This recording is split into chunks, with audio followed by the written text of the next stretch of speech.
जय परशुराम।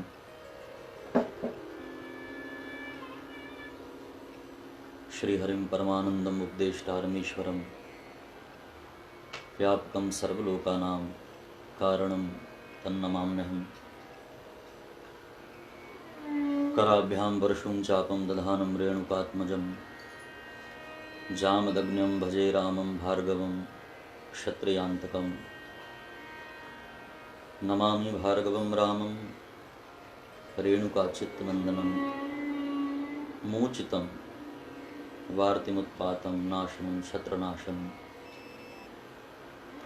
परशुं दक्षिणे हस्ते वामे च ददतं धनुः रम्यं मृगोकुलोन्नासं घनश्यामं मनोहरम्।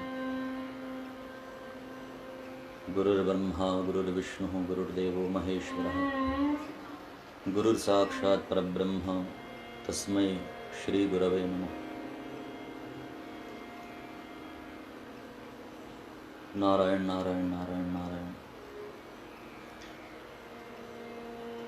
आज वैशाख शुक्ल पक्ष की तृतीया, जिसको अक्षय तृतीया के नाम से हम और आप जानते हैं, भगवान श्री परशुराम जी का आज प्रादुर्भाव हुआ। उन्हीं की कृपा से, उन्हीं के अनुग्रह से मेरे सद्भाग्य कि ब्रह्म समाज छिंदवाड़ा के द्वारा आयोजित ये कार्यक्रम और इसमें मुझे बोलने का सुअवसर प्राप्त हुआ। विगत दिनों से चली आ रही इस भयंकर महामारी के फलस्वरूप हम सब अपने घर में बैठे बैठे और निरंतर कथा को सुनते हैं। प्रतिदिन मैं भी फ़ोन के माध्यम से फेसबुक पर कुछ न कुछ प्रसंग, नित्य कुछ न कुछ आपके सामने रखता हूँ। लेकिन आज बड़े हर्ष के साथ सूचित कर रहा हूँ कि ब्रह्म समाज के इस मंच पर बोलने का सुअवसर प्राप्त हुआ और आप सब अधिक संख्या में इससे जुड़ करके इस कथा को अभी लाइव सुन रहे होंगे, ऐसी मेरी आशा है।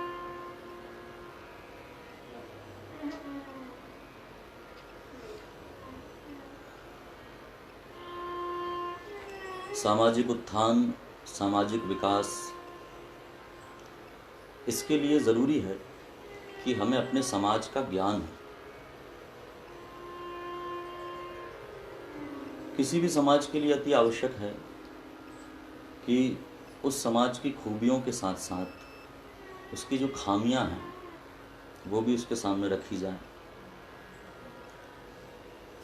तो हमारे समाज में जो खूबियां हैं वो प्रसन्नता का विषय है, परंतु जो कमियां हैं उस पर भी चर्चा हम सबको करनी चाहिए। इसी आशा के साथ आप सबके समक्ष यहाँ पर उपस्थित हुआ।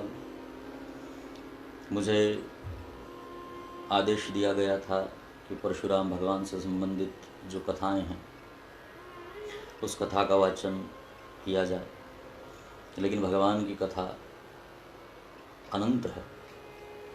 उसको कहना, उस पर चर्चा करना ये बहुत कठिन काम है। ब्रह्म अतर्क बुद्धि मन बानी। तो भगवान बुद्धि मन और वाणी से अतर्क है, उनका तर्क नहीं लगाया जा सकता। फिर भी अपनी वाणी को पवित्र करने के लिए मैंने छोटा सा प्रयास किया है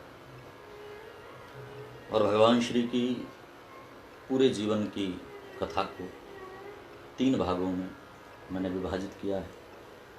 उसमें से पहला भाग है उनका प्रादुर्भाव, यानी जन्म, किस प्रकार उनका प्रादुर्भाव हुआ, जन्म हुआ, इसकी चर्चा हम लोग करेंगे। दूसरे भाग में उनका कर्म, यानी उनकी तपस्या, क्या उनका कर्म था, क्या उनकी तपस्या थी, इसके विषय पर हम चर्चा करेंगे। और तीसरा विभाग उनका शौर्य, जिनके लिए वो जाने जाते हैं, उनके शौर्य से जो शिक्षा प्राप्त होती है, उस पर हम लोग चर्चा करेंगे। तो ये 3 अनुक्रमणिका मैंने आपको बताई। नित्य सत्संग होना ही चाहिए। आज तो विशेष पर्व है, लेकिन प्रतिदिन भी अपने घर में नित्य सत्संग हो। सत्संग मतलब सुंदर चर्चा हो। कोई बोलने वाला ना मिले, सुनने वाला ना मिले, तो अच्छे ग्रंथ का संग करें, उसमें पढ़ें। सत्कर्म और सत्संग ये दोनों वस्तुएं आवश्यक हैं। पूज्य डोंगरे जी महाराज कहा करते थे कि प्रातः कम से कम 1-1.5 घंटे सत्कर्म करना चाहिए और शाम को सायं 1 से 1.5 घंटे सत्संग करना चाहिए। सत्कर्म से मन शुद्ध होता है और सत्संग से हमारी बुद्धि शुद्ध होती है। तो बड़ी महिमा है सत्संग की। और आप में से अधिकतर लोग जानते होंगे कि मुख्य रूप से मैं श्रीमद् भागवत का वक्ता हूँ, इसलिए बीच बीच में प्रमाण देने के लिए मेरे पास भागवत मूल रूप में है। तो भागवत का एक श्लोक है सत्संग की महिमा को बताने वाला। नारद जी कहते हैं, भाग्योदयेन बहुजन्म समर्जितेन सत्संगमं च लभते पुरुषो यदा वै अज्ञान हेतुकृत मोह मदान्धकार नाशम विदाय हि तदो दयते विवेकः। बहुत जन्मों के पुण्य अर्जित होते हैं, तब कहीं जाकर व्यक्ति को सत्संग की प्राप्ति होती है। बहुजन्म समर्जितेन। अच्छा, प्रश्न है कि सत्संग से होता क्या है? तो कहा, अज्ञान हेतुकृत मोह मदान्धकार। अज्ञान रूपी अंधकार नष्ट होता है और क्या प्राप्त होता है? कहा, तदोदयते विवेक। विवेक प्राप्त होता है। तो विवेक की प्राप्ति व्यक्ति को सत्संग से होती है। और भगवान परशुराम ज्ञान, शौर्य और विवेक के घनीभूत स्वरूप है। तो इन 3 खंडों में हम भगवान परशुराम की कथा का श्रवण करेंगे। आज केवल अक्षय तृतीया में भगवान परशुराम का प्राकट्य दिवस ही नहीं है, भगवान नरनारायण का भी प्रादुर्भाव आज के ही दिन हुआ था। आज के ही दिन भगवान ने हयग्रीव अवतार धारण किया था। आज के ही दिन त्रेता युग का शुभारंभ आज से ही हुआ था। तो आज का दिन पुनीत पवित्र है। और जिस समय को हमने सत्संग के लिए चुना, ये समय भी दिव्य है। इसको गोधूली बेला कहते हैं। आज के दिन जो भी काम किया जाए उसका क्षय नहीं होता। तो इस सत्संग के माध्यम से हम भगवान की सेवा कर रहे हैं, ये भी अक्षय बन जाएगी। भगवान श्री परशुराम जी की कथा श्रीमद् भागवत में 2 अध्यायों में भी है। विशेष रूप से ब्रह्मांड पुराण में बहुत विस्तृत कथा है और सारे पुराणों में कहीं ना कहीं उनकी कथाएं देखने को मिलती हैं।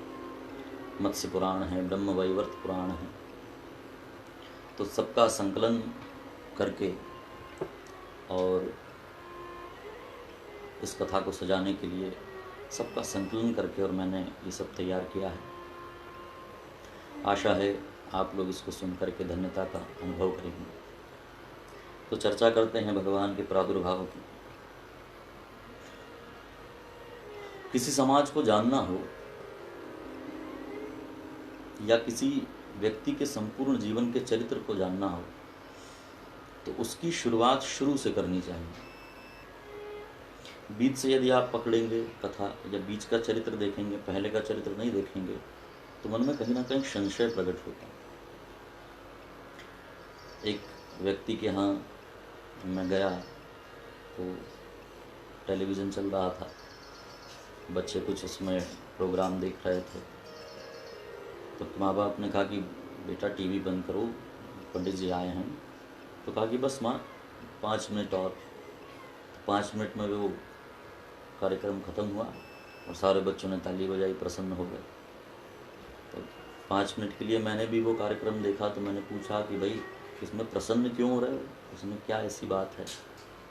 तो कहा पंडित जी इसको आपको 5 मिनट नहीं, इसको आपको पूरे 3 घंटे का प्रोग्राम देखना पड़ेगा, तब आपको समझ में आएगा कि हम क्यों प्रसन्न हो रहे हैं। तो कहने का तात्पर्य है, किसी के भी चरित्र का आप आकलन करें तो उसके पूरे जीवन का, शुरू से उसके कुल का, ये सब निरीक्षण करना आवश्यक है।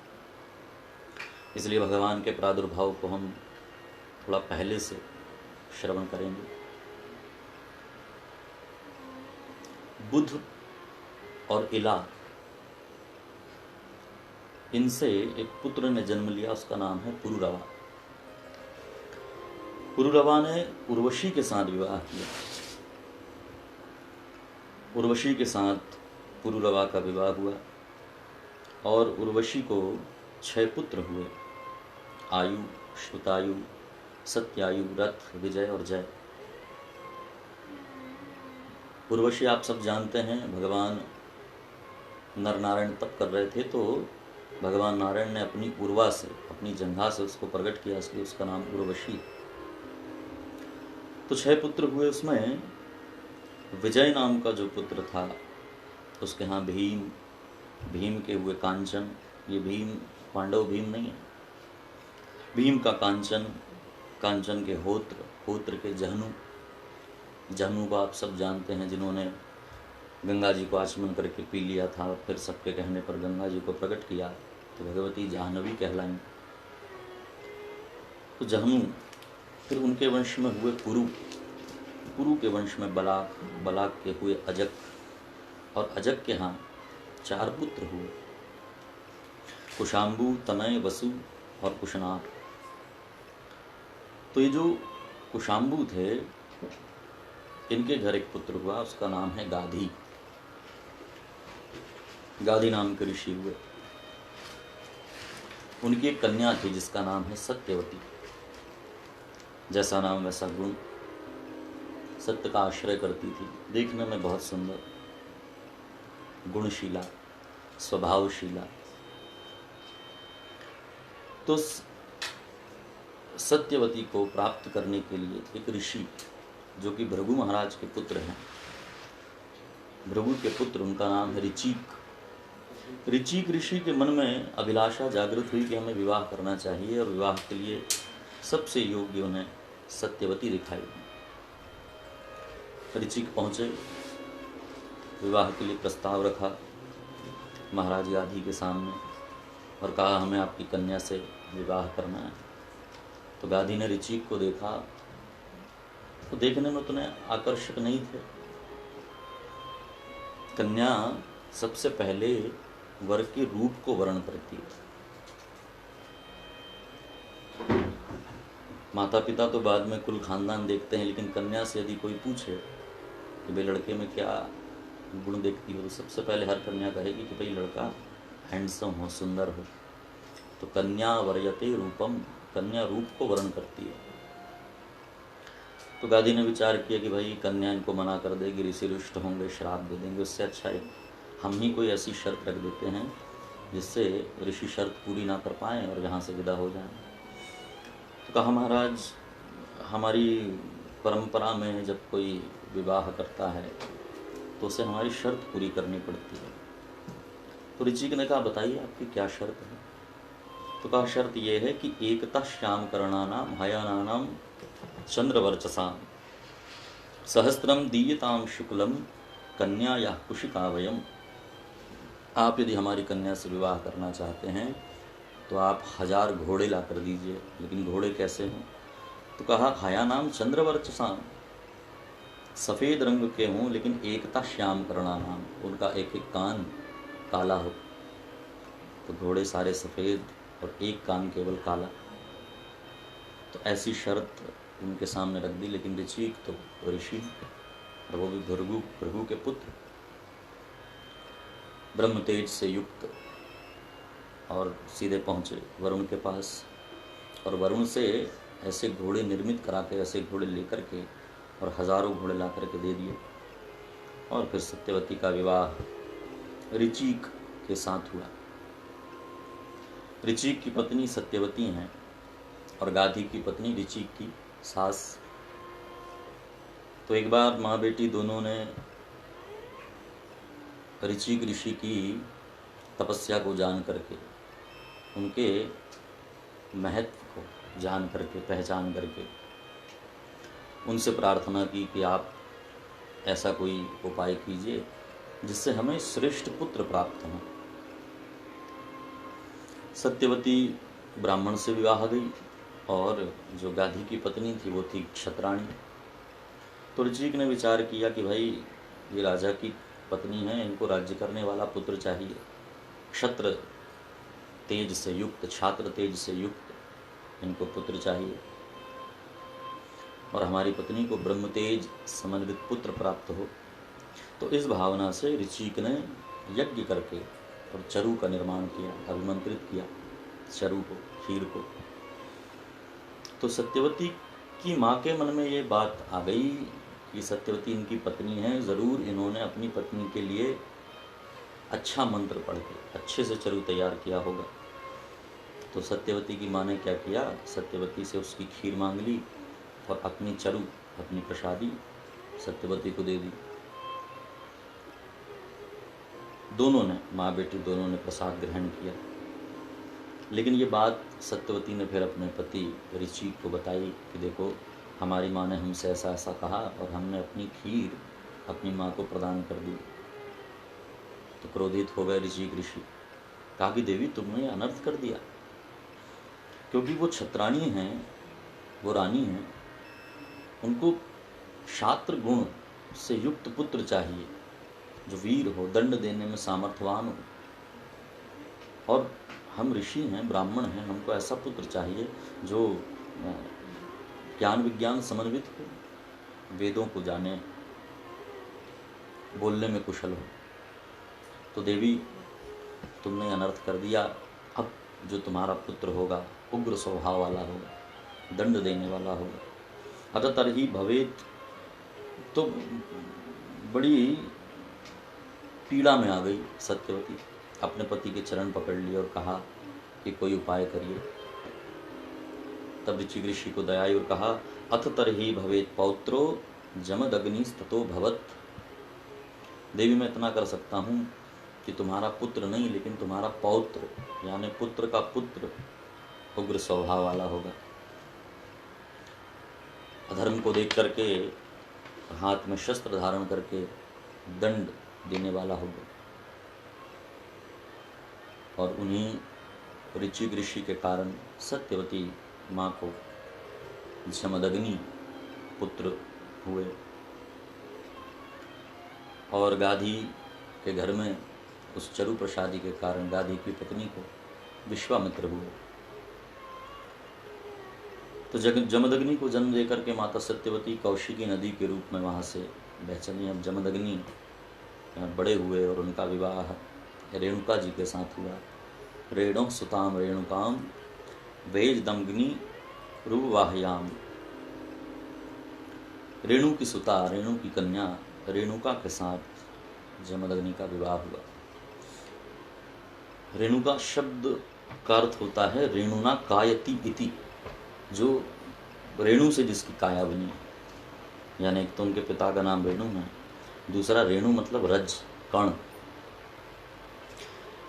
यानी रेणुका इतनी सुशीला थी कि बिल्कुल डाउन टू अर्थ, बिल्कुल धरती से जुड़ी हुई, जैसे कण होता।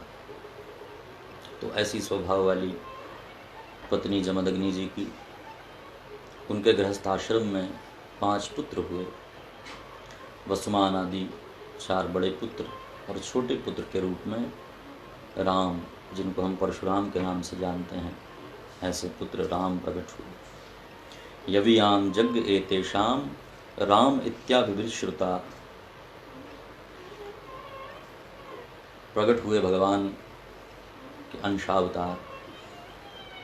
पुराणों में परशुराम नाम उनका बाद में पड़ा, लेकिन जब प्रकट हुए हैं तो हर जगह उनको राम कहकर के संबोधित किया गया। बालक का नाम राम ही रखा गया। तो राम प्रकट हुए और प्रकट होते ही दिव्य तेज था, देख करके आनंद आ गया माता रेणुका को। जमदग्नि भी प्रसन्न हो गए। और अलग अलग पुराणों में परशुराम जी के जन्म को लेकर अलग अलग कथा है, लेकिन चरु की बात लगभग सभी जगह आती है। तो कब प्रकट हुए थे उसके लिए भी पुराणों में अलग अलग भेद है, लेकिन मत्स्य पुराण उसमें सटीक बात कहता है कब प्रकट हुए हैं। तो कहा एकोनविंशा त्रेतायाम सर्वक्षात्र हंत को विभु। मत्स्य पुराण में कहा एकोनविंशाम त्रेतायाम, त्रेता युग में प्रकट हुए। कौन सा त्रेता युग? तो कहा 19वां त्रेता युग। 19वें त्रेता युग में भगवान परशुराम का प्रागट्य हुआ। आप जानते हैं हमारे यहाँ गणना है, काल की गणना।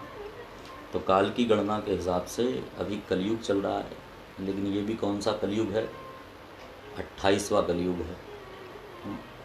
आप लोग सब ब्राह्मण हैं, उसमें कुछ पूजा पाठ भी कराते हैं, तो ब्राह्मण संकल्प में कहता है ना, अष्टाविंशतितमे कलयुगे, 28वां कलयुग चल रहा है। तो 28वां द्वापर भी हुआ, 28वां त्रेता भी हुआ और 28वां सतयुग भी हुआ। तो ये जो 28 है, तो ऐसे 19वें त्रेता युग में श्री परशुराम जी का प्रागट्य हुआ। तो काल की बड़ी विस्तृत गणना है, मैं भागवत वगैरह में उसकी चर्चा करता हूँ। 71 चतुर्युगी जब हो जाती है काल गणना के हिसाब से, तो इसको 71 चतुर्युगी बीतने के बाद, मतलब सतयुग, त्रेता युग, द्वापर युग, कलयुग, इन सब की अपनी अपनी आयु है। 4,32,000 वर्ष कलयुग के, फिर उसको दुगना कर दो 8,64,000 के आसपास, तो वो हो गए द्वापर, इतने वर्ष का होता है।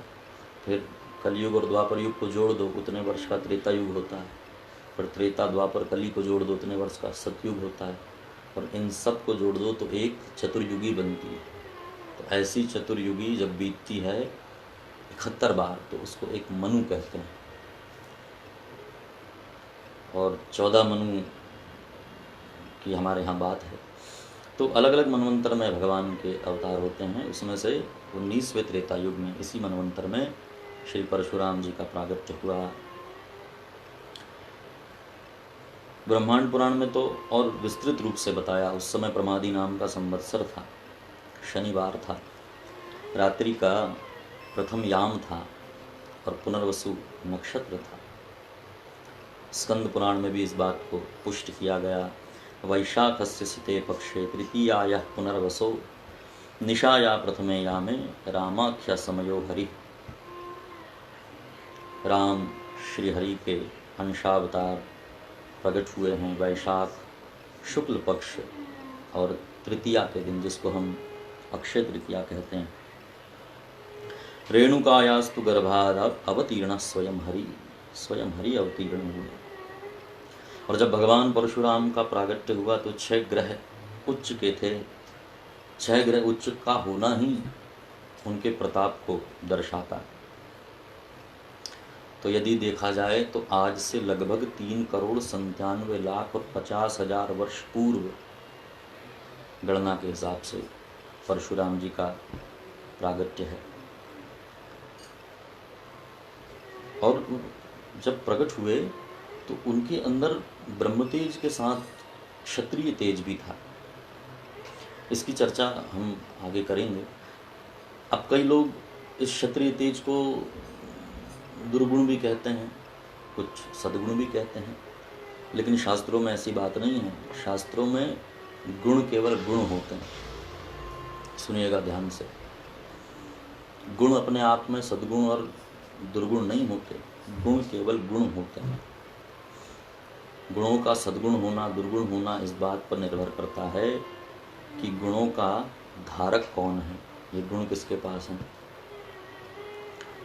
जैसे उदाहरण के लिए रामचरितमानस में आप सुनते पढ़ते होंगे कि नारद जी जब गए पार्वती के यहाँ, हिमाचल के यहाँ और नैनावती के यहाँ, तो अपनी कन्या का हाथ दिखा करके पूछा नारद जी ने कि इसका वर कैसा, नारद जी से, इसका वर कैसा होगा पार्वती का। तो वहाँ पर नारद जी ने शिव जी के गुणों को बताया और कहा कि इन गुणों को अब चाहे तुम सद्गुण मानो या अवगुण मानो या दुर्गुण मानो। अगुण अमान मातु पितु हीना, उदासीन सब संशय छीना, जोगी जटिल अकाम मन नगन अमंगल वेश। ये 10 गुण बताए। अब इस गुण को चाहे दुर्गुण मान लो चाहे सद्गुण मान लो, लेकिन शिवजी के अंदर ये गुण है, इसलिए ये गुण सद्गुण ही होते हैं। 10 गिनाए। अगुण, अमान, मातु पितु हीना, उदासीन, सब संशय छीना, फिर जोगी, फिर जटिल, अकाम मन, नगन और अमंगल वेश। ये 10 गुण बताए। और सरल करके आपको समझा दूं, एक गुण होता है संतोष। तो ये गुण हर किसी के पास रहे तो वो सद्गुण नहीं कहलाता। ब्राह्मण के अंदर यदि संतोष है तो ये सद्गुण कहलाता है। ब्राह्मण संतोषी ही होना चाहिए। यदि असंतोषी ब्राह्मण होगा तो नष्ट हो जाएगा। असंतुष्टा द्विजा नष्टा, ऐसा कहा गया।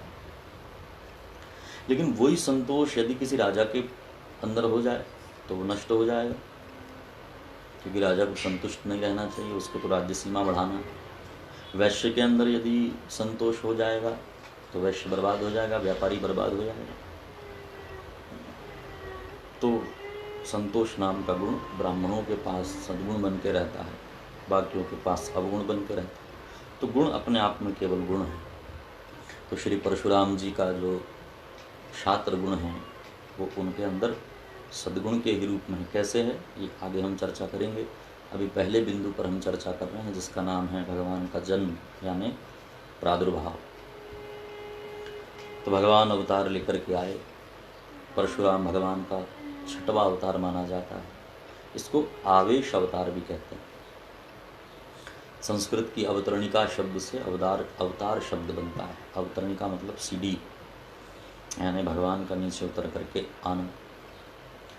अच्छा, श्री परशुराम जी के जन्म के स्थान को लेकर के भी बहुत सारी किंवदंतियां हैं, भ्रांतियां हैं।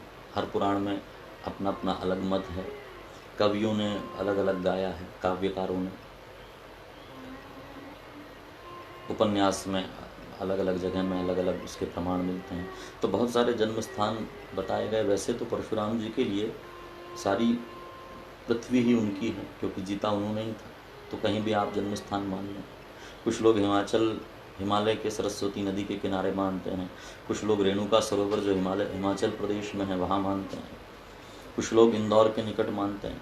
कुछ लोग मेरठ में जमदग्नि जी का आश्रम मानते हैं, वहीं प्रकट हुए ऐसा मानते हैं। लेकिन हम मध्य प्रदेश वासी हैं तो ब्रह्मांड पुराण में जो प्रमाण है उसको हम सटीक मानते हैं कि परशुराम जी का जो प्रागट्य है नर्मदा जी के नाभि कुंड क्षेत्र में हुआ। मतलब आज का हंडिया नेमावर जो हरदा जिले में है, तो वहाँ मानते हैं। तो हमारे लिए हम वहीं मानेंगे। अच्छा, वो मानने का कारण भी है, क्योंकि मैं आपको जैसे बता चुका हूँ कि भागवत पर विशेष अध्ययन रहता है। तो भागवत में ही एक जो कथा आती है, कार्तवीर्य अर्जुन ने, शस्त्रार्जुन ने जंगल जब वो गया तो उसने जाकर के जमदग्नि जी के आश्रम में वो गया स्वागत सत्कार के लिए। तो कार्तवीर जो शस्त्रार्जुन था उसकी माहेश्मती नर्मदा के ही किनारे थी, और स्वाभाविक बात है राजा अपने ही क्षेत्र में शिकार खेलने जाएगा। तो सा एक धातु मृगयाम विचरण विपिने वने यदृच्छया आश्रम पदम जमदग्नि रूपा विशत। तो जमदग्नि जी का आश्रम नर्मदा क्षेत्र में है। इस भागवत से इस बात की पुष्टि होती है। भगवान परशुराम जी बाल्यकाल से ही उन्होंने अपना शौर्य प्रदर्शन किया। कहीं कहीं कथाएं आती हैं कि एक तो देखो आश्रम में वो प्रकट हुए तो आश्रम का पूरे वातावरण का प्रभाव उन पर है। ऋषि के पुत्र हैं, उसका प्रभाव उन पर है। और खुद वो चरु के कारण अंदर से क्षात्र तेज लेकर के प्रकट हुए, तो वो स्वभाव उनके अंदर है। तो भगवान जब 4 मास के थे, 4 महीने के थे, तो आश्रम में एक वन बिलाव आ गया। तो 4 मास के उस बालक के ऊपर जब वो वन बिलाव झपटा तो एक थप्पड़ का प्रहार करके उस वन बिलाव का और समापन कर दिया। अंदर का क्षात्र तेज प्रकट हुआ। अब 4 मास का बालक, उसका इतना शौर्य देख करके सब आश्चर्यचकित हो गए।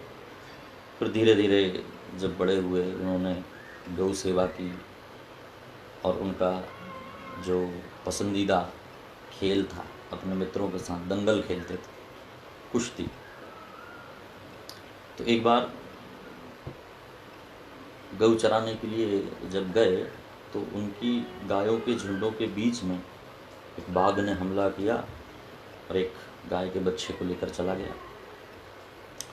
तो परशुराम जी तरुण हो गए थे, अपने आश्रम में थे, तो मित्रों ने आकर के बताया कि हम ऐसे ऐसे गए हैं और बाघ ने वो गाय के बच्चे को लेकर के वो मान में घुस गया है, अब हमारी तो हिम्मत नहीं है जाने की। तो परशुराम जी ने अपने मित्रों को डांटा कि तुम गौ की रक्षा भी खुद नहीं कर सकते। और फिर परशुराम जी पहुँचे अकेले उस बाघ की मान में पहुँचे और उसको मार करके और उसको लेकर के आए। तो ऐसा दिव्य शौर्य बचपन से ही उन्होंने, बाल्यपन से ही दिखाना प्रारंभ किया। अपने पिता से धनुर्विद्या सीखी, जमदग्नि से। जमदग्नि को धनुर्विद्या उनके पिता ने सिखाई थी, ऋचिक ऋषि ने। ऋचि को धनुर्विद्या का आशीर्वाद ब्रह्मा जी ने दिया था, ये कथा है। फिर समय आया तो उपनयन संस्कार किया पिता ने अपने पुत्र का, राम का। ब्राह्मणों का भी उपनयन संस्कार अनिवार्य है। वैसे तो ब्राह्मण, क्षत्रिय, वैश्य तीनों के लिए अनिवार्य बताया, लेकिन कम से कम ब्राह्मणों को तो अनिवार्य रूप से यज्ञोपवीत धारण करना ही चाहिए। उसकी भी एक आयु है, 8 वर्ष तक ब्राह्मण बालक का यज्ञोपवीत संस्कार हो जाए। जब तक यज्ञोपवीत नहीं होता, पांडित्य का अधिकारी नहीं है, गायत्री का अधिकारी नहीं है। यज्ञोपवीत होने के बाद ही द्विज कहलाता। द्विज किसको कहते हैं? द्वे जायते इति द्विजा, जिसका 2 बार जन्म होता है। कुछ कुछ लोग ऐसे होते हैं जिनका 2 बार जन्म होता है। जैसे हमारे दांतों को भी द्विज कहते हैं, क्योंकि 2 बार जन्म होता है इनका। एक बार माँ के गर्भ से जब निकलते हैं, थोड़े थोड़े दांत निकलते हैं, फिर वो टूटते हैं, फिर दूसरे दांत आते हैं। पक्षियों को भी द्विज कहते हैं, उनका 2 बार जन्म होता है। एक बार अंडे के रूप में, फिर अंडा फोड़कर बाहर निकलते हैं। उसी प्रकार ब्राह्मण, क्षत्रिय और वैश्य को भी द्विज की संज्ञा दी जाती है। उनका भी 2 बार जन्म होता है, एक बार माँ के गर्भ से और दूसरी बार जन्म होता है उनका यज्ञोपवीत संस्कार जब उनका होता है, उपनयन होता है, जनेऊ होता है। और आज बड़े कष्ट का विषय है कि देखता हूँ अधिकतर ब्राह्मण बालक इस पर विश्वास नहीं करते, ना यज्ञोपवीत पहनते हैं, ना माँ बाप उनसे यज्ञोपवीत कराने और पहनने के लिए उनसे आग्रह ही करते हैं, या उनको शिक्षा ऐसी देते नहीं। इसलिए ध्यान रखिए, यदि आप अपने आप को ब्राह्मण कहते हैं, समझते हैं, तो पहला नियम यज्ञोपवीत होना ही चाहिए ब्राह्मण बालक का। इस अक्षय तृतीया पर 3 चीज़ों को हमें अक्षय रखना है। मेरे मन में ये बात थी कि आपके सामने ये बात मैं रखूं कि हमारे समाज में जो विकृति आ गई है, किसी भी चीज़ के परिणाम होते हैं, एक विकृत परिणाम होते हैं, एक सकृत परिणाम होते हैं। तो ये विकृति आ गई है। विकृत परिणाम मतलब एक बार बात बिगड़ गई, फिर उसको सुधारा नहीं जा सकता। सकृत मतलब उसको फिर सुधार भी सकते हैं। जैसे मान लो बर्फ़ से पानी से आपने बर्फ़ बना लिया, तो इसका सकृत परिणाम है, प्राकृतिक परिणाम है, फिर बर्फ़ से पानी बन सकता है। लेकिन दूध से यदि दही बना लिया तो वो विकृत परिणाम है, फिर आप दही से दूध नहीं बना सकते। इसलिए इन विकृतियों को निकालना है। इसके लिए 3 चीज़ें अक्षय रहनी चाहिए। ये अक्षय तृतीया के पावन पर्व पर 3 बातों को हमें अक्षय रखना है। पहली बात भूषा यानी वेशभूषा, दूसरी बात भाषा, और तीसरी बात भोजन। तो भूषा, भाषा और भोजन, ये 3 से ही ब्राह्मण की पहचान होती है। भूषा यज्ञोपवीत है, चोटी है, तिलक है। भाई वस्त्र चलो आज की जनरेशन में ऐसे वस्त्र नहीं पहन सकते, लेकिन ओकेशनली तो पहन सकते हैं। मैं देखता हूँ और भी कई, मैंने तामिया आदि क्षेत्र में जब मैं ब्रह्म समाज में गया तो बहुत बड़ा पंडाल लगा है, सब लगा है, लेकिन कष्ट इस बात का हुआ कि उसमें से एक की भी भूषा ब्राह्मण जैसी नहीं थी कि कोई धोती पहना हो, कुर्ता पहना हो, तिलक लगा हो। तो ये बात मैंने वहाँ भी कही थी, सबसे पहले भूषा पर ध्यान देना है। हमारी वेशभूषा कैसी होनी चाहिए, पर भाषा, हमारी भाषा कैसी होनी चाहिए। ये सब पुराण जिनकी हम चर्चा कर रहे हैं, ये सब संस्कृत में लिखे हैं, और इसलिए हमारी भाषा संस्कृतमय होनी चाहिए। आप अपने बच्चों को संस्कृत पढ़ाएं, विशेष रूप से मैं ब्राह्मणों से कहा करता हूँ, ये संस्कृत पढ़ाएं, कर्मकांड पढ़ाएं। आप नहीं पढ़ाएंगे तो कौन पढ़ाएगा। तो जितना जोर अंग्रेजी पर देते हैं उतना संस्कृत, उससे थोड़ा कम भी संस्कृत पर दें तो संस्कृति बचेगी भाषा की। तुम्हारे बच्चे Johnny Johnny yes papa, eating sugar no papa, telling like no papa, ये बोलें सो तो ठीक है, लेकिन जब एक छोटा ब्राह्मण बालक जब बोलता है संस्कृत के श्लोक, धर्म क्षेत्रे कुरुक्षेत्रे मम वेतायुत्सवाः माम का पांडवाश्चैव किम अकुर्वत संजय, इतना सुंदर लगता है। यदा यदा ही धर्म, ऐसे छोटे छोटे श्लोक, थोड़ी संस्कृत बच्चों को पढ़ाएं, इससे भाषा बचेगी। और भोजन सात्विक हो, सुंदर हो, भगवान को प्रसाद लगाकर भोजन ग्रहण करें। तो ये 3 चीज़ें अक्षय रखें इस अक्षय तृतीया पर, ये मुख्य संदेश आप लोग स्वीकार करें। तो उपनयन किया, फिर धीरे धीरे भगवान बड़े हुए। अब इनके विवाह को लेकर के भी कई सारी किंवदंतियाँ हैं, लेकिन पुराणों में इसका कोई प्रमाण नहीं मिलता। लोग बताते हैं कि उनका विवाह लोमहर्षणी से हुआ। लोमा जिनका नाम था, दिगोदास की कन्या थी, सुदास की बहन थी। बचपन से ही परशुराम जी के साथ रहे, बाकी सारी विद्याओं को इन्होंने सीखा। एक उपन्यास भी कभी दृष्टि के सामने आया था जिसका नाम था लोमहर्षणी, उसमें भी ये सारी बात है, लेकिन ठोस कोई प्रमाण पुराणों में नहीं मिलता। पुराणों में तो ब्रह्मचर्य की ही बात सामने आती है परशुराम जी के। तो ये सब किंवदंतियाँ हैं। जैसे आप कन्हैया लाल जी मुंशी, उनके उपन्यास में पढ़ सकते हैं, उसमें उनके विवाह का, संतान तक का वर्णन है, लेकिन पुराणों में ऐसा अभी तक दृष्टि के सामने नहीं आया है। तो केवल उनको लेकर के अटकलें लगाई जाती हैं। तो ये पहले बिंदु पर हमने चर्चा की, जन्म पर, प्रादुर्भाव पर। दूसरा बिंदु है कर्म, यानी तप। तपस्या ही उनका कर्म है। बाल्यपन से आप उनकी लीलाओं को देखेंगे, उन्होंने खूब तप किया। जब बालक थे, ब्रह्मचारी थे, तो शालिग्राम पर्वत पर जाकर के उन्होंने तप किया। कश्यप जी ने आकर के दर्शन दिए, उनको षडाक्षर वैष्णव मंत्र प्रदान किया। मंत्र को सिद्ध करके उन्होंने विष्णु को प्रसन्न किया तप करके, और वैष्णव धनुष जो हमेशा उनके पास रहता है उसको प्राप्त किया। वेदों के अभ्यास में लग रहे। ब्राह्मण के लिए सबसे बड़ी तपस्या है वेदों का अभ्यास, वेदों को पढ़ना। वेदाभ्यासो ही विप्राणाम परमम तप उच्यते। वेदों का अभ्यास ही ब्राह्मण के लिए तपस्या है। और वेद पाठी ब्राह्मण साक्षात शिव होता है। वेदाभ्यासी सदा शिव।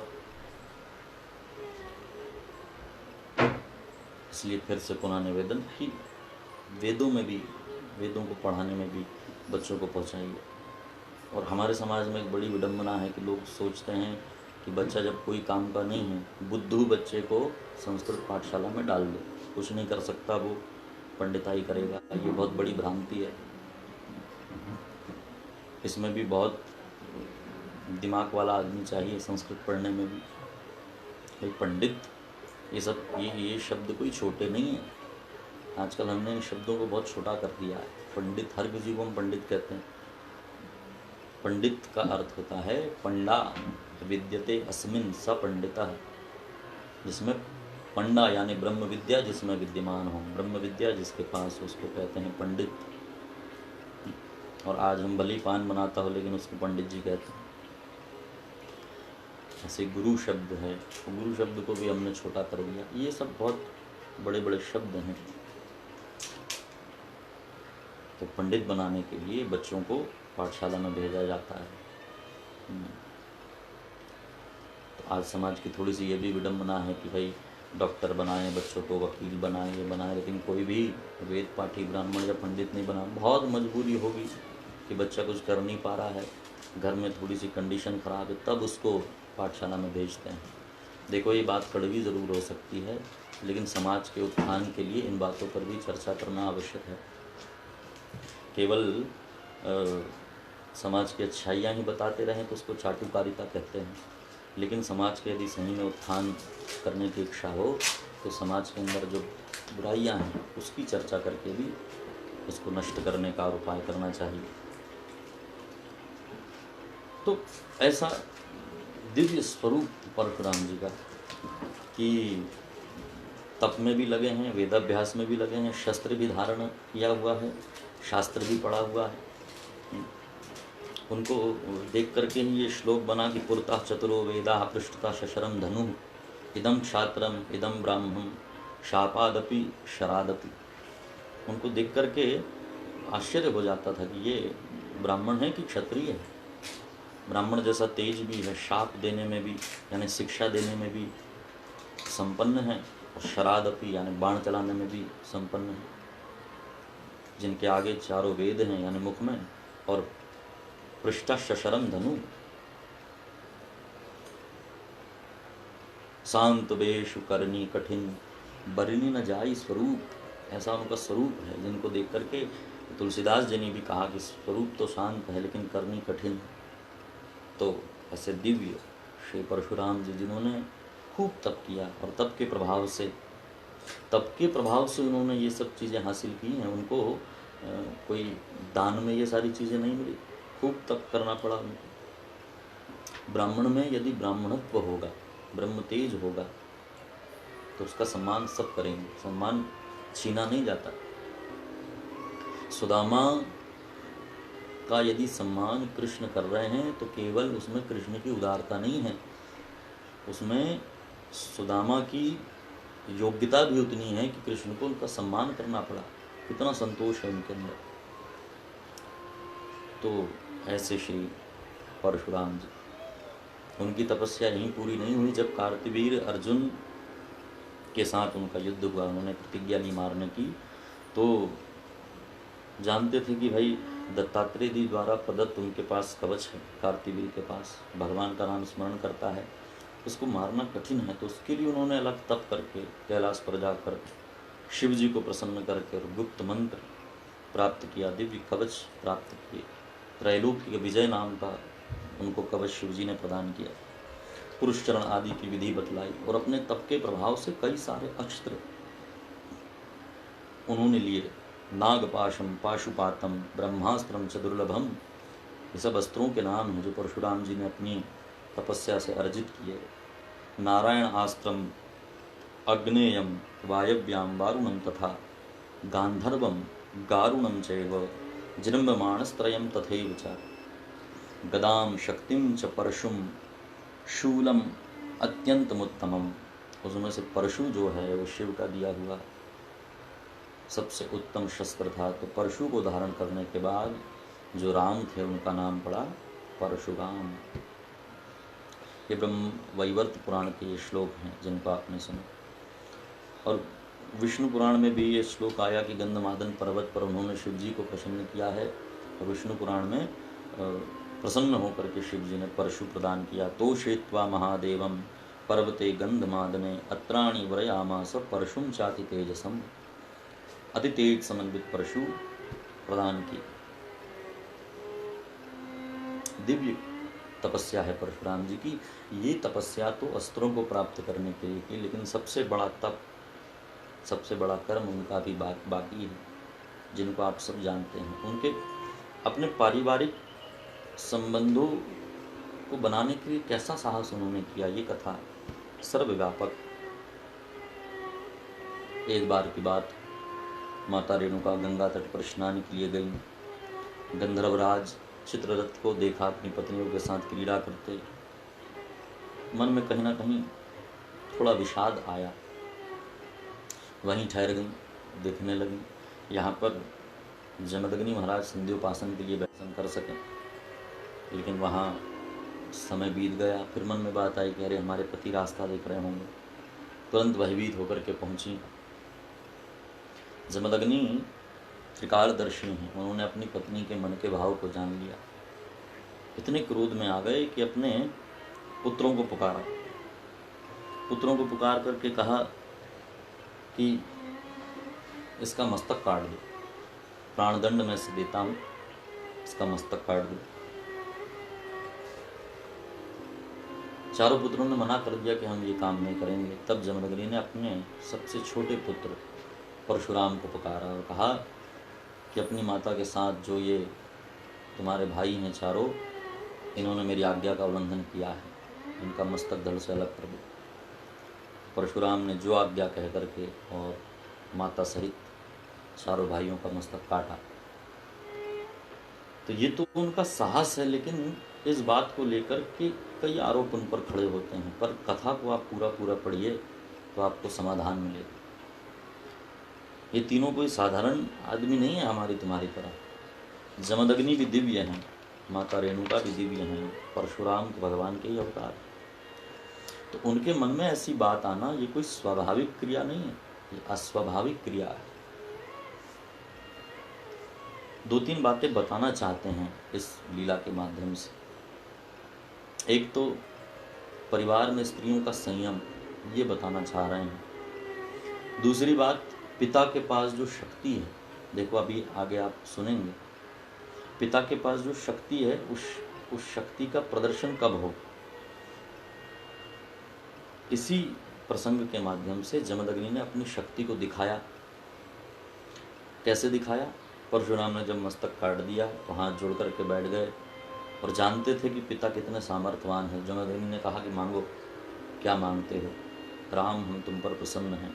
तो परशुराम जी ने कहा कि प्रभावज्ञो मुने सम्यक समाधि तपस्या च वरेण छंदयामास प्रीति सत्यवती सुता वव्रे हतानाम रामोपि जीवितम च स्मृतिम वधे। पिताजी, मैं आपके तेज को जानता हूँ, तपस्या को जानता हूँ। आपके पास एक विद्या है, उसका नाम है मृत संजीवनी। आप उस विद्या का प्रयोग कीजिए और हमारे चारों भाई और माता जी को पुनर्जीवित कर दीजिए। दूसरा वरदान मैं ये मांगता हूँ कि वो जब जीवित हों तो वो उनकी विस्मृति हो जाए कि हमारे साथ क्या लीला हुई, ये उनको याद ना रहे कि मैंने उनके मस्तक काटे हैं। इस पर बड़े प्रसन्न हुए और जमदग्नि ने अपनी इस विद्या का प्रयोग किया। यदि विचार करिए ये घटना ना होती तो जमदग्नि तब तपस्या में लगे रहते हैं, ये विद्या कैसे उद्भासित होती। तो एक तो ये भी बात थी कि अपने पिता के सामर्थ्य को दिखाएं। दूसरा, अपनी पितृभक्ति भी उन्होंने दिखाई और वरदान मांग करके मातृभक्ति और भ्रातृ प्रेम भी दिखाया। पिता के सामर्थ्य को जानते थे। तो कैसे उड़ गए सभी लोग? जैसे उतस्तुस्ते कुशलिनो निद्रायपास दिवंजसा, भागवत का श्लोक। ऐसे उड़ गए जैसे कोई सोने के बाद उड़ जाता है जमाई लेकर के, वैसे माता रेणुका और चारों भाई खड़े हो गए। तो उस पारिवारिक सामंजस्य को भी किस तरीके से परशुराम जी ने निभाया, ये सीखने वाली बात है।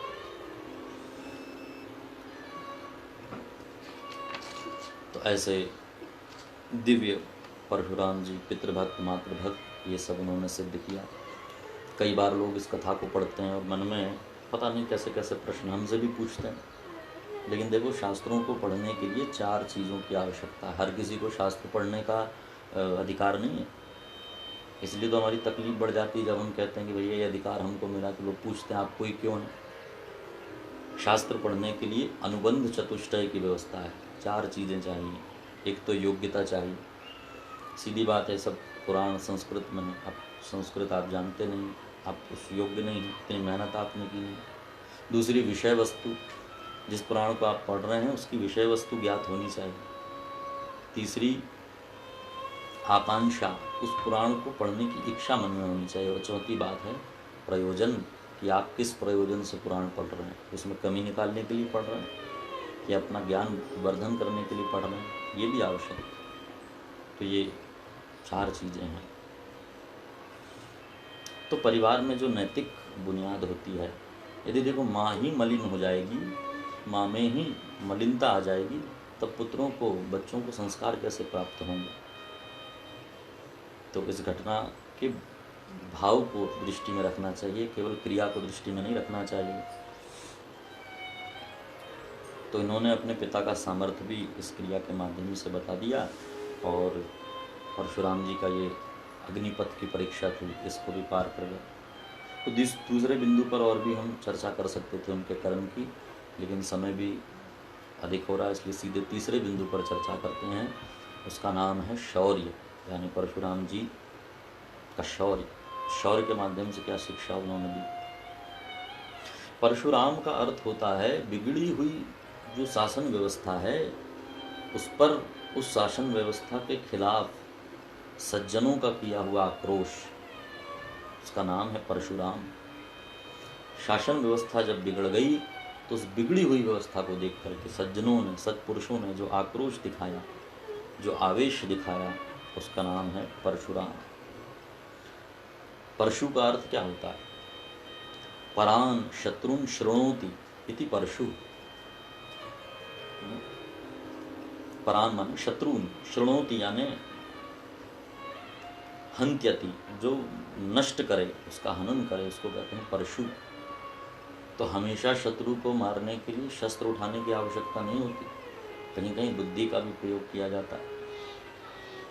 आज इस समय का सबसे बड़ा पूरे विश्व का शत्रु है कोरोना। तो इस कोरोना को मारने के लिए क्या फर्जा उठा लें, तलवार लेकर के काटना शुरू कर दें? असंभव बात है। तो इस समय हमारा फरसा क्या बनेगा, हमारा परशु क्या बनेगा, हमारा शत्रु किससे मरेगा? तो कहा इन बातों का पालन करने से कि घर में रहो, हाथ धो, सोशल डिस्टेंस रखो। तो ये सारी चीज़ों करने पर हम शत्रु पर विजय प्राप्त करेंगे। तो हर जगह जब परशु की बात आती है तो फरसा ही निकालना वीरता नहीं है। तो संस्कृत की ये मजा है, उन शब्दों के अर्थ जब आप निकालेंगे बहुत सुंदर अर्थ निकल। परान शत्रुन शृणोति, वो परशु। तो इस पर भी मैं कह रहा था आपको कि योग्यता होनी चाहिए। योग्यता मतलब ब्राह्मण है उतना ही योग्य नहीं है। ये ब्राह्मण, क्षत्रिय, वैश्य, शूद्र, ये हमारे यहाँ व्यवस्था के रूप में हमको दिया गया था। आप भागवत पढ़ेंगे तो कई, उसमें तो ये भी व्यवस्था है कि पहले वर्ण भी नहीं था, ये व्यवस्था धीरे धीरे बनी। जहाँ परशुराम जी का चरित्र लिखा हुआ है 9वें स्कंद में भागवत के, तो परशुराम जी के एक अध्याय पहले जहाँ पुरूरवा और उर्वशी की कथा है, वहाँ पर आप पढ़ेंगे कि पहले वर्ण व्यवस्था भी नहीं थी, पहले ओमकार ही वेद था। ये सारी चर्चा है। तो फिर ये व्यवस्था बनाई गई। भगवान कहते हैं भगवत गीता में, ये व्यवस्था मेरे द्वारा ही बनाई गई है। चातुर्वर्ण्यम मया सृष्टम गुण कर्म विभागशः। मैंने गुण और कर्मों को देख करके ये 4 रूप में समाज की व्यवस्था तुमको दी है। अब इसमें कोई हीनता या कोई महानता नहीं है। इसको हम समझ नहीं पाए, इसलिए बात बिगड़ गई। आज ब्राह्मणों को अभिमान हो जाता है कि हम ब्राह्मण हैं, बाकी लोग छोटे हैं। समाज के उत्थान के लिए सबको मिलकर के चलना है। और यदि आज वर्ण व्यवस्था को हमने जातिवाद का नाम दिया है तो उसमें हमारी मूर्खता है। हमारे यहाँ जातिवाद नहीं था, वर्ण व्यवस्था थी। और ये व्यवस्था यदि आप जातिवाद समाप्त भी कर दोगे तो भी ये दुनिया भर में ये व्यवस्था रहने वाली है। 4 ही व्यवस्था होती है, ब्राह्मण यानी ज्ञान से संबंधित। अब बताइए किस देश के पास ज्ञानी लोग नहीं हैं, शिक्षा से जुड़े हुए लोग नहीं हैं? शिक्षा तो हर देश में जी जाती है। वो ब्राह्मण। क्षत्रिय क्षयात्रायते इति, रक्षा करने वाले क्षत्रिय होते हैं, राज्य करने वाले को क्षत्रिय माना। तो किस देश के पास अपनी मिलिट्री नहीं है, या शासन को पुष्ट करने के लिए उनके पास पुलिस नहीं है? तो क्षत्रियों की व्यवस्था। फिर वैश्य यानी व्यापारी, किस फील्ड में व्यापारी नहीं है, किस देश में व्यापारी नहीं है जो धंधा करते हैं, बिजनेस करते हैं? शूद्र सेवा, सेवा करने वाले कहाँ नहीं है? आप किसी ऑफिस में भी जाते हैं तो वहाँ भी प्यून होता है, पोछा लगाने वाले होते हैं, साफ सफाई करने वाले होते हैं। तो ऐसा नहीं है कि किसी का निरादर करें, लेकिन व्यवस्था तो ये चारों रहेंगी ही रहेंगी। चाहे आप कितना भी मॉडर्न हो जाओ, चाहे इनको सब पुराणों को नकार दो, लेकिन ये चारों व्यवस्था बनी रहेंगी। और इसमें सबसे बड़ा दायित्व हम ब्राह्मणों का है कि इस व्यवस्था को लेकर के हम चलें, और जो बीच बीच में विसंगतियाँ आती है उनको दूर करना भी हमारा कर्तव्य है, जिससे सब जुड़ें। तो भगवान परशुराम व्यवस्था को स्थापित करने के लिए आवेश के रूप में प्रकट हुए हैं। भगवान का ये अवतार आवेश अवतार कहा जाता है। क्या व्यवस्था बिगड़ गई थी? राजा अधर्मी हो गए थे, जो पोषक थे, राजा रक्षक थे, वो भक्षक बन गए थे, जो पोषक थे वो शोषक बन गए थे। ऐसे अधर्मी राजाओं को देख करके भगवान का ये अवतार हुआ। एक बार की बात, जमदग्नि महाराज 1000 वर्ष तपस्या करके और कामधेनु गाय को लेकर के आए। चंद्रवंश में महिष्मान नाम के एक प्रतापी राजा हुए। उनके वंश में आगे चलकर एक कनक नाम के राजा हुए। उनके 4 पुत्र, जिसमें से कीर्तिवीर्य सबसे बड़े थे। उन कीर्तिवीर्य का एक पुत्र, उसका नाम कार्तिवीर्य। कीर्तिवीर्य का पुत्र होने के कारण कार्तिवीर्य, जैसे वसुदेव के वासुदेव, ऐसे ही कीर्तिवीर के कार्तिवीर्य हुए। उनका नाम था अर्जुन। तो जब कीर्तिवीर की मृत्यु हो गई तो अर्जुन को राजगादी दी गई, लेकिन अर्जुन ने मना कर दिया। तब गर्गाचार्य जी ने समझाया और दत्तात्रेय भगवान के पास जाने को कहा, और फिर वहाँ पर पहुँचे कार्तिवीर्य अर्जुन। और दत्तात्रेय भगवान से 4 वरदान लिए उन्होंने। मार्कंडेय पुराण और हरिवंश पुराण में ये कथा है। तो पहला वरदान तो लिया, पूर्णम बाहु सहस्त्रम तु प्रार्थितम परमम वरम। बाहु सहस्त्रम, 1000 हाथ प्राप्त हों। जब भी युद्ध करें तो 1000 हाथ प्रकट हो जाते थे, इसलिए इनका नाम पड़ा सहस्त्रार्जुन। दूसरा वरदान लिया, अधर्मे धीयमानस्य सद्भि शान में निवर्हणम।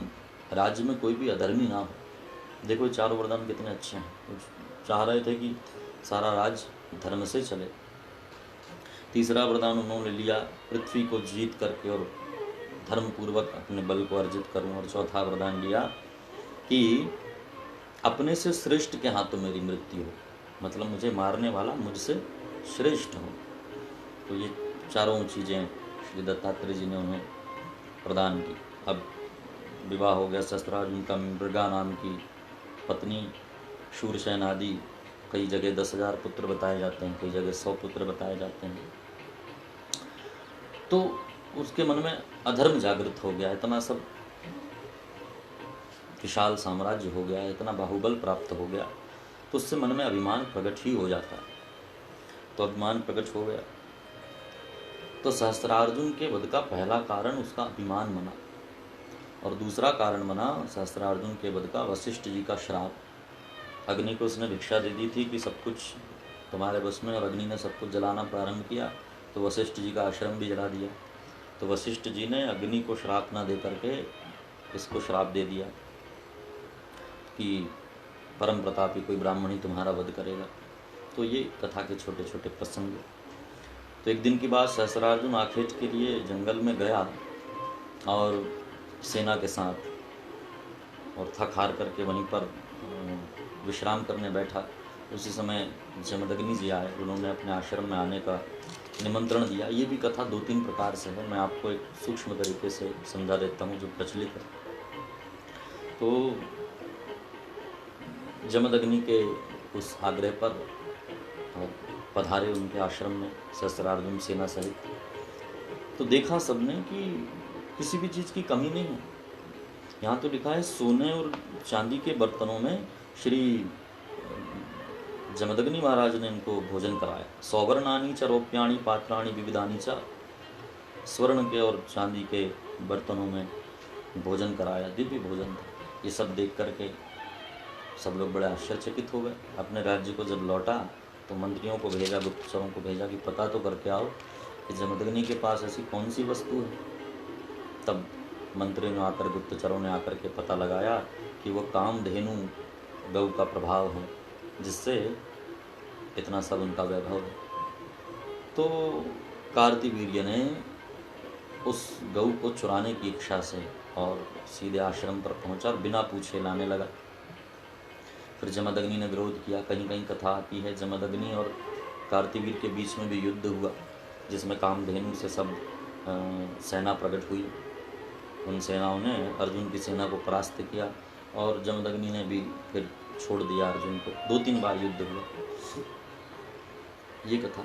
तो पर मूल रूप से जो भागवत में कथा है वो ये है कि उस गऊ का हरण करके, और वो गऊ चिल्ला रही थी, उसको लेकर के अपनी राजधानी आ रहा था। उसी समय पिता ने अपने पुत्र को परशुराम को पुकारा और हाथ में फरसा लिए परशुराम आए। जब पता चला कि हमारी गऊ का अपहरण करके ये ले गया है सहस्त्रार्जुन, तो तमा पतंतम भृगुवर्यमोजसा धनुर्धरम बाण परश्विधायुधम एणेच चरमांबरमर्कमाधामभिः युतम जटाभिर्ददृशे पुरीं विशन। महिष्मती पहुँच ही रहा था अर्जुन वहीं पर, तमा पतंतम, वहीं आकर के और सीधे प्रकट हो गए भृगुकुल शिरोमणि श्री परशुराम। धनुर्धरम, हाथ में धनु है, बाण है, विविध आयुध हैं, और एणे चरमांबर, एणे मतलब मृगचर्म, काले रंग का मृगचर्म पहने हुए और जटा से युक्त परशुराम वहाँ प्रकट हुए। और युद्ध प्रारंभ हुआ परशुराम जी और इसकी सेना के बीच, कार्तिवीर की सेना के बीच। थोड़े बहुत योद्धा नहीं थे। अक्षोहिणी सप्तदशा विभीषणा, 17 अक्षोहिणी सेना, इतने सारे योद्धाओं को। एक अक्षोहिणी सेना में लगभग 1.5 लाख तो योद्धा होते हैं, फिर हाथी और घोड़े और ये सब रथ अलग। तो इतने सैनिकों के साथ स्ता राम एको भगवान असूदयत, केवल एक राम यानी परशुराम ने अकेले ही इतनी सारी सेना के साथ युद्ध किया और धीरे धीरे युद्ध में सबको समाप्त किया, बड़े बड़े योद्धाओं को समाप्त किया। और फिर सहस्त्रार्जुन और परशुराम का युद्ध होने लगा। तो युद्ध में पहले हजारों हाथ काटे, फिर उसके बाद फरसे से उसका मस्तक काट करके अलग किया। जैसे ही सहस्त्रार्जुन का वध हुआ तो जो 10,000 पुत्र थे वो भय के मारे भाग गए वहाँ से, और कामधेनु को ला करके अपने आश्रम में पुनः स्थापित किया परशुराम ने। ये प्रसंग यहीं समाप्त नहीं हुआ। जो सहस्त्रार्जुन के बच्चे थे उन्होंने विचार किया कि हमारे पिता की इसने हत्या की है, अब इसके पिता की हम हत्या करेंगे। तो परशुराम जी थे नहीं, वन गए हुए थे अपने भाइयों के साथ, मित्रों के साथ, और यहाँ पर जमदग्नि महाराज यज्ञ कर रहे थे अग्निशाला में। तो इन्होंने पीछे से आकर के और वार किया, आक्रमण किया। माता रेणुका चिल्लाती रहीं, रोकती रहीं, लेकिन एक ना सुनी और जमदग्नि जी का मस्तक काट करके अलग किया। फिर अपनी छाती पीट पीट करके और रेणुका ने अपने पुत्र परशुराम को पुकारा। रेणुका दुख शोकार्ता निघ्नन्त्यात्मनमात्मना राम रामे हितातेति विचुक्रोशो चकह सती। बार बार उच्चकह सती, बार बार चिल्ला रही हैं, हे राम, हे परशुराम, हे तात, हे पुत्र, ऐसा कह करके जब पुकारा तो परशुराम आवेश में आकर के और पल भर में वहाँ उपस्थित हुए। फिर जब पता चला परशुराम को कि ऐसा दुष्कृत्य किया है इन क्षत्रियों ने, कार्तिवीर अर्जुन के पुत्रों ने, तो परशुराम सीधे माहेश्मती पहुँचे फरसा लेकर के, और इतना भयंकर युद्ध किया कि जितने भी पुत्र थे उनका मस्तक काट काट करके और नगर के चौराहे में फेंकते गए। श्रीमद् भागवत कहती है चौराहे पर और पहाड़ बन गया मस्तकों का, रुधिर की नदी बह गई। कई लोग ऐसा बताते हैं कि 21 बार इस पृथ्वी को नक्षत्रीय बनाने का संकल्प लिया, क्योंकि माता रेणुका ने 21 बार अपनी छाती पर हाथ पटके, लेकिन पुराणों में ऐसा कोई वर्णन नहीं है। तो 21 बार उनको युद्ध करना पड़ा। 21 बार नहीं, कई बार उन्होंने युद्ध किया और इतना घोर संग्राम किया कि कुरुक्षेत्र में श्यमंतक पंचक नाम के 5 तालाब बन गए, जिसमें क्षत्रियों का खून उस तालाब में भर गया। अधर्मी राजाओं को देख करके परशुराम ने आवेश से उनका वध किया। समस्त क्षत्रियों को नहीं मारा, जो अधर्मी थे उनका वध किया। समस्त को मार देते तो फिर आगे कैसी वंशावली बढ़ती। इतना ही नहीं किया परशुराम जी ने, और जब सबको मारा तो परशुराम जी आश्रम आए अपने पिता का जो मस्तक था उनको धड़ से लगाया और समस्त विद्वानों को बुला करके, भृगु महाराज को जिनके परदादा हैं उनको बुला करके और विधिवत यज्ञ किया। यज्ञ से खुद भी शुद्ध हुए और प्रार्थना की इस यज्ञ का फल ये मिले कि मेरे पिता को नया शरीर प्राप्त हो। तो देखो, जो माता का मस्तक काट रहा है वो अपने पिता का मस्तक जोड़ने का भी सामर्थ्य रखता है। तो ये बात है। तो पिता के मस्तक को भी यज्ञ द्वारा जोड़ करके पुनर्जीवित किया और संकल्पमय शरीर धारण हुआ जमदग्नि को, और सप्त ऋषियों में 7वें ऋषि के रूप में उनकी गणना हो गई। तो वशिष्ठ, कश्यप, गौतम, अत्रि, भरद्वाज, विश्वामित्र, जमदग्नि, ये 7 ऋषि हैं। तो इसमें उनकी गिनती हुई। तो एवं त्रिसप्त कृतवश्च क्रमेण वसुंधराम रामश्चकार निर्भूताम लीलया च शिवम स्मरन। ब्रह्मवैवर्त पुराण का श्लोक कहता है इस प्रकार, त्रिसप्त कृतवश्च, परशुराम जी ने त्रिसप्त 3 और 7 यानी 7 किया 21 बार इस पृथ्वी को नक्षत्रीय बनाया और सारी पृथ्वी को जीत करके अपने पास नहीं रखा। उन्होंने पृथ्वी को जीत करके कश्यप महाराज को दान कर दी और फिर कश्यप जी ने फिर अलग अलग सब राजा बनाए। ये कथा है। क्या कहें परशुराम जी का शौर्य, दिव्य शौर्य। अभी तो ये छोटी कथाएं हुई, बहुत सारी इनके शौर्य की कथा है। एक छोटा सा और उदाहरण देंगे, फिर कथा को विराम करेंगे। परशुराम जी के शौर्य में गणेश जी से युद्ध की भी कथा है। कैलाश पर जब गए तो गणेश जी ने मिलने नहीं दिया अपने पिता से। परशुराम जी ने ऐसा फरसा चलाया कि गणेश जी का एक दांत कट गया। माता पार्वती अलग क्रोधित हो गई। फिर वहाँ फिर राधा कृष्ण आए, सब देव आए, ये सारी चर्चाएं हैं। और फिर गणेश जी को वक्रतुंड होने का यानी एकदंत होने का आशीर्वाद भी दिया राधा कृष्ण में। ये कथा है ब्रह्मवैवर्त ब्रह्मांड पुराण में। तो दिव्य चरित्र परशुराम जी का, जिसको हमने यथाधीतम यथामति आपके सामने यथा समय और अपनी योग्यता के अनुसार आपके सामने हमने रखा। तो इस चरित्र से काफ़ी चीज़ें सीखने लायक है।